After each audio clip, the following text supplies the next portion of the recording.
औज़ुबिल्लाहिमिनश्शैतानिर्रजीम बिस्मिल्लाहिर्रहमानिर्रहीम। प्यारे बच्चों, अस्सलाम वालेकुम। उम्मीद है बेटा आप खैरियत से होंगे। बेटा, आज जो लेसन हम लेके आए हैं, जमायत पाँचवीं है, मज़मून उर्दू है, मौजू है हमारा हवा। इसी को कंटिन्यू करने जा रहे हैं आज भी हम। तो पहले थोड़ा रिवीजन करेंगे, उसके बाद बोर्ड की तरफ आएंगे। जब हम सांस लेते हैं तो बेटा हवा, जब हम सांस लेते हैं तो नाक और मुंह के ज़रिए हवा हमारे फेफड़ों में दाखिल हो जाती है। और हवा को हम देख नहीं सकते हैं, लेकिन महसूस ज़रूर कर सकते हैं। अगर आप फुटबॉल खेलते हों तो आपको मालूम होगा कि फुटबॉल में पंप से हवा भरने की ज़रूरत पड़ती है। इसी तरह साइकिल के ट्यूब में भी हवा भरी रहती है। क्या आपने कभी सोचा है कि यह हवा क्या चीज़ है? हवा कई अज्जा का ओमजिया है। ऑक्सीजन और नाइट्रोजन इसके दो अहम जुज़ हैं। ज़मीन के इर्द गिर्द की हवा में 21% ऑक्सीजन और 78% नाइट्रोजन गैस होती है। इनके अलावा हवा, पानी के बहारात और गर्दो गवार के छोटे छोटे ज़रे भी पाए जाते हैं। एक और गैस कार्बन डाइऑक्साइड भी हवा में शामिल होती है, अलबत्ता इसकी मिकदार बहुत ही कम होती है। ऑक्सीजन जिंदा रहने के लिए सबसे ज़्यादा ज़रूरी है। सांस लेते वक्त ये गैस फेफड़ों में पहुंचकर खून में जज़ब हो जाती है और खून की गर्दिश से ये ऑक्सीजन हमारे जिस्म के हर एक हिस्से तक पहुंच जाती है।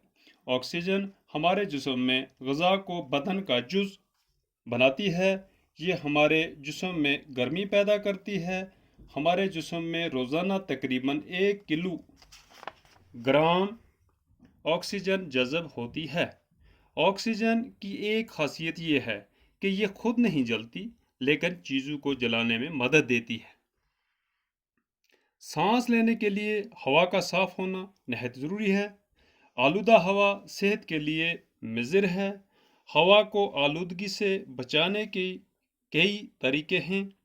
हम ये जानते हैं कि पेड़ पौधे हवा को साफ रखने में मदद देते हैं, इसीलिए पेड़ पौधों की हिफाजत करना और नए दरख्त लगवाना बहुत ज़रूरी है।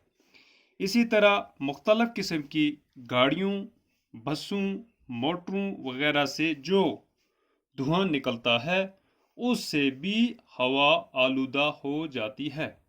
हमें चाहिए कि ऐसी गाड़ियों की जांच पड़ताल करते रहें जो ज़्यादा धुआं खारिज करती हों।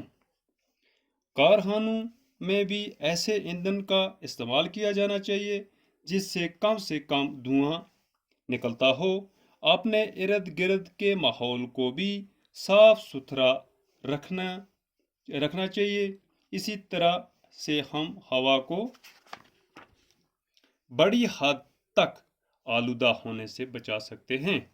बेशक हवा इंसानी ज़िंदगी की बका के लिए इंतहाई ज़रूरी है जितना पानी। तो बेटा, आप बोर्ड की तरफ चलते हैं। इसके सवालात हैं, कुछ हमारे पास आए हैं तो इनके जवाबात लाए हैं। सवाल नंबर 1 है, हमारे जिस्म में रोज़ाना कितने किलोग्राम ऑक्सीजन जज़ब होती है? सवाल नंबर 1 है। तो इसका जवाब है, अभी हमने पढ़ा भी कि हमारे जिस्म में रोज़ाना 1 किलोग्राम ऑक्सीजन जज़ब होती है। रोज़ाना हर रोज़मर्रा हम 1 किलोग्राम ऑक्सीजन को अपने जिस्म के अंदर जज़ब करते हैं। नंबर 2, हवा का सबसे बड़ा जुज़ कौन सा है? तो जवाब है इसका नाइट्रोजन गैस हवा का सबसे बड़ा जुज़ है। ये ऑक्सीजन की शिद्दत को कम करती है। ऑक्सीजन की शिद्दत को कम करती है नाइट्रोजन गैस। तो नंबर 3 है, हवा को साफ रखने के लिए हमें क्या करना चाहिए? तो जवाब है, अपने इर्द गिर्द के माहौल को साफ सुथरा रखने से हम बड़ी हद तक हवा को आलूदा होने से बचा सकते हैं, यानी साफ रख सकते हैं। नंबर 5, यहाँ पर यह है, खाली जगह मुनासिब अल्फाज से पुर कीजिए। इसमें आलूदा है, ज़रूरी है, मादा है, पेड़ पौधे हैं। तो यहाँ पर ये जो क्या कहते हैं, खाली जगह जो हमने भरनी है, नंबर 3 ये था और ये नंबर 4 पे है। तो पहला है, हवा ہماری زندگی کے لیے ڈیش ڈیش خالی جگہ تھی، تو یہاں پر جو مناسب الفاظ تھے اس میں ضروری ہے تو لکھا گیا۔ نمبر 2 ہے ڈیش ڈیش ہوا کو صاف رکھتے ہیں۔ کیا چیز ہے جو ہوا کو صاف رکھتی ہے؟ وہ ہیں پیڑ پودے۔ پیڑ پودے ہوا کو صاف رکھتے ہیں۔ نمبر 3 ہے ہوا ایک ڈیش ڈیش ہے۔ ہوا ایک مادہ ہے، یہ مادہ ہے۔ دھواں سے ہوا ڈیش ڈیش ہوتی ہے، آلودہ ہوتی ہے، یعنی کہ اگر دھواں زیادہ ہو جائے گا تو ہوا آلودہ ہو جاتی ہے۔ تو بیٹا اسی کے ساتھ یہ یہاں تک کمپلیٹ کیا ہم نے، تو باقی اس سے آگے کل دیکھیں گے۔ خدا حافظ۔